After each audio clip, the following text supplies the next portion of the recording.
நைட்லேருந்து வர ஸ்னோவை க்ளீன் பண்ண ஆரம்பிச்சிட்டாங்கங்க.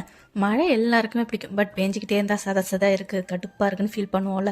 அதே மாதிரி தாங்க ஸ்னோ எந்த அளவுக்கு பிடிக்குமோ அந்த அளவுக்கு அதை க்ளீன் பண்ணுறதும் கடுப்பான வேலை தாங்க. ஸ்வீடனில் கிறிஸ்மஸ் நியூ இயர் எல்லாம் ஸ்னோவே இல்லைங்க. இங்கே இருக்கவங்க எல்லாருமே ரொம்பவே ஃபீல் பண்ணாங்க. நாங்களும் அதை மிஸ் பண்ணோம். அது ஏன்னா 2 o'clockலேருந்து 3 o'clock இருட்டிடுங்க. ஒரு மிட் நைட் மாதிரி ஒரு ஃபீலை கொடுக்கும். பட் அதுவே ஸ்னோ டைமில் அந்த லைட்டோட வெளிச்சத்தில் எங்கே பார்த்தாலும் ஸ்னோ இருக்கும்போது லைட்டோட ரிஃப்ளெக்ஷனில் நமக்கு நைட்டான ஃபீலே இருக்காதுங்க. இருட்டாகவும் தெரியாது. கீழேயும் மேலேயும் பார்த்தீங்கன்னா ஒரே மாதிரி வெள்ளையாக இருக்கும். நாங்கள் எங்கள் காரை க்ளீன் பண்ண தாங்க வந்தோம். ஆனால் இவ்வளோ கூட்டம் வந்தோம் பார்த்தீங்களா, அது தாங்க இருக்குதுலே பெரிய தப்பு. இங்கெல்லாம் ஸ்னோ இல்லையே, இந்த இடத்துல காரில் சும்மாவே இருக்கேன்னு சொல்லிட்டு இருக்கிற ஸ்னோவெல்லாம் எடுத்து காரில் போட்டுக்கிட்டு இருந்தா. அப்புறம் என்னங்க, வந்த வேலையை பார்க்கலான்னு காரை க்ளீன் பண்ண ஆரம்பிச்சிட்டோம். இங்கே டிரைவ் பண்ணும்போது கார் மேலே ஸ்னோ இருந்தாலும் அதுக்கும் ஃபைன் தான். ஆனால் என்ன, நாங்கள் க்ளீன் பண்ண மேலே அந்த ஸ்னோ கொட்டை திரும்ப அதை நான் க்ளீன் பண்ணேன்னு ஒரே கூத்தாக போயிட்டு இருந்துச்சுங்க. இந்த மாதிரி இன்ட்ரெஸ்டிங்கான வீடியோ பார்க்க ரியபிள்